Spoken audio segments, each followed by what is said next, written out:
Assalamualaikum warahmatullahi wabarakatuh. Alhamdulillahirrabbilalamin. Allahumma salli ala Muhammad wa ala ali Muhammad.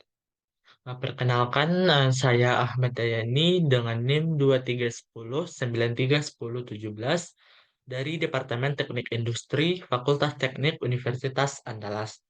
Pada kesempatan kali ini, saya akan memaparkan analisis saya terkait etika profesi pada kasus jatuhnya pesawat Palujet 592.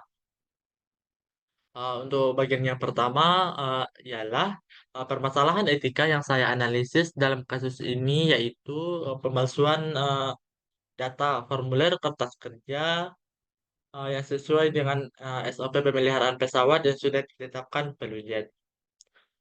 Dalam kasus ini terdapat fakta bahwa pihak mekanik yang ditugaskan oleh Zebretek mengganti tutupan pengaman pada tabung oksigen yang kosong dengan perekat pita.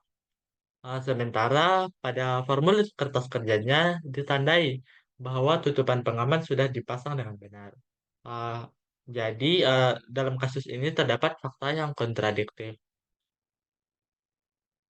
Untuk selanjutnya, ah, permasalahan ini ditinjau berdasarkan teori etika hak dan kewajiban, di mana sebagai mekanik yang ditugaskan oleh Sabretek, mekanik ini tidak melakukan kewajibannya untuk mengerjakan regulasi aturan pemilihan pesawat sesuai dengan aturan yang sudah ditetapkan oleh Velojet. Akibatnya, Velojet tidak memperoleh haknya untuk mendapatkan pelayanan yang maksimal dari Sabretek untuk pemeliharaan pesawat.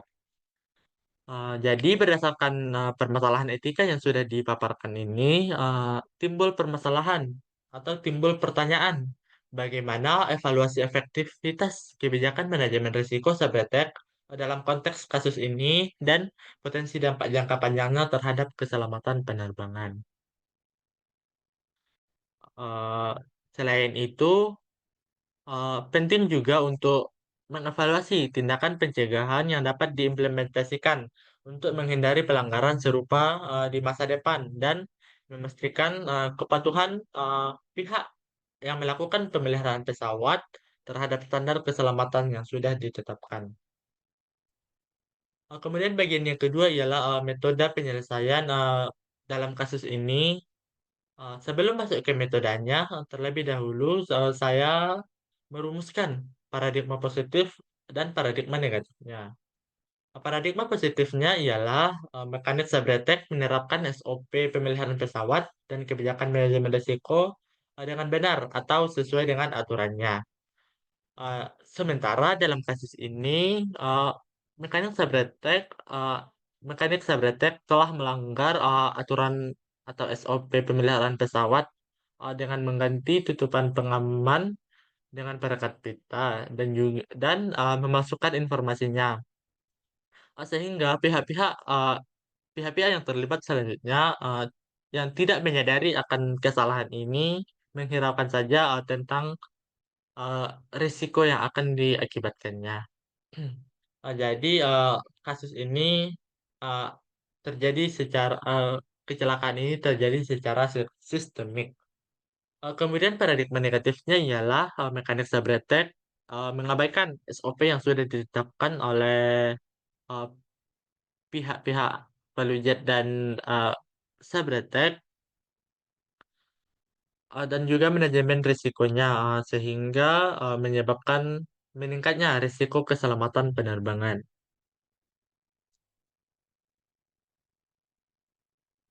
Eh, Selanjutnya, setelah dirumuskan paradigma positif dan paradigma negatifnya, eh, kita membuat alternatif alternatif kejadian atau pertimbangan-pertimbangan yang berada di antara paradigma positif dan paradigma negatif. Alternatif yang pertama ialah mekanik tidak mengikuti SOP pemeliharaan dengan mengganti tutupan pengaman pita, tetapi tidak memasukkan data dengan menilai kertas kerja bahwa tutupan pengaman sudah dipasang dengan benar agar pihak-pihak yang sudah pihak-pihak yang terlibat selanjutnya mengetahui akan kesalahan ini sehingga bisa diantisipasi untuk selanjutnya.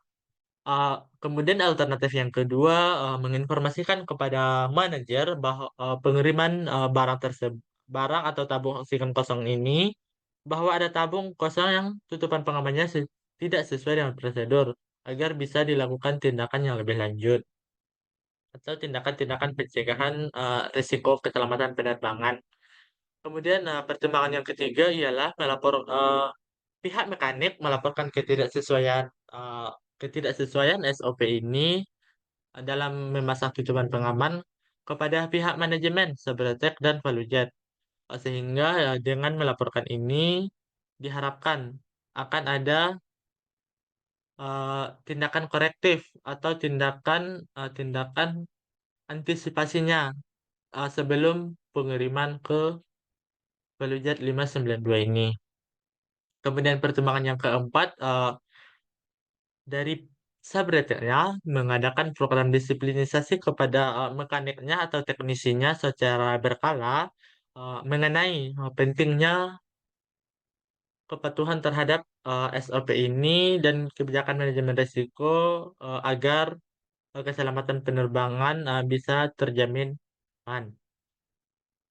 Dan juga eh, jangan dan juga terkait pemalsuan data dan informasi. Kemudian yang kelima ialah via Valuejet membentuk tim untuk melakukan audit atau pemeriksaan terkait kinerja Sabretek secara periodik. Agar jika ada yang tidak sesuai dengan SOP, maka bisa langsung dilaporkan ke tim ini. Eh, Langkah selanjutnya setelah membuat alternatif atau pertimbangan-pertimbangan ini kemudian dipindahkan ke sebuah diagram garis dengan batasnya paradigma negatif dan paradigma positif. Nah, untuk nomor 2 dan nomor 3 saya meletakkannya paling dekat dengan paradigma positif karena ini ialah alternatif atau pertimbangan yang paling memungkinkan untuk dilakukan atau paling sesuai dengan uh, prosedur yang ditetapkan atau dengan minimnya risiko yang ditimbulkannya. Kemudian yang nomor satu saya letakkan di paradigma negatif karena nomor satu ini mekanik subdetek ini tidak apa tidak tidak mengikuti SOP walaupun diinformasikan walaupun tidak memasukkan data formulir kertas kerja, tetapi pihak mekanik tidak uh, mengikuti SOP sehingga paling dekat dengan paradigma negatif.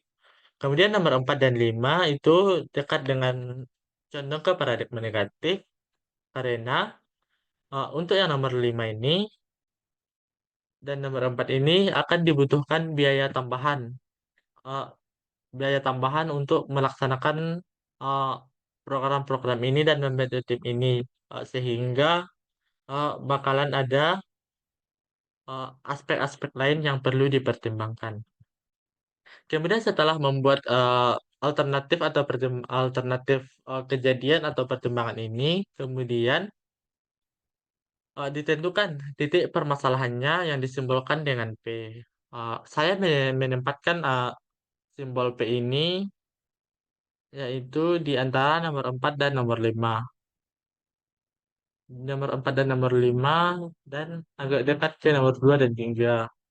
Eh, Jadi metode penyelesaiannya ialah menggunakan diagram garis.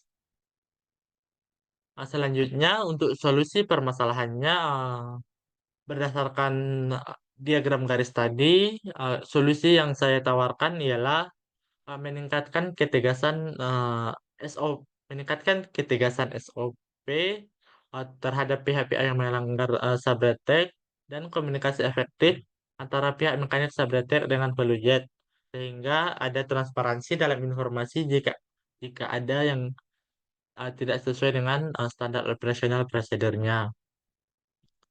Jadi dengan solusi ini menawarkan uh, adanya program disiplin adanya program disiplin untuk bertegas kepada karyawan dari Sabretek akan sanksi terhadap pihak yang melanggar SOP, agar pihak mekanik Sabretek terus mengevaluasi keefektivitasannya dalam menjalankan aturan pemeliharaan pesawat.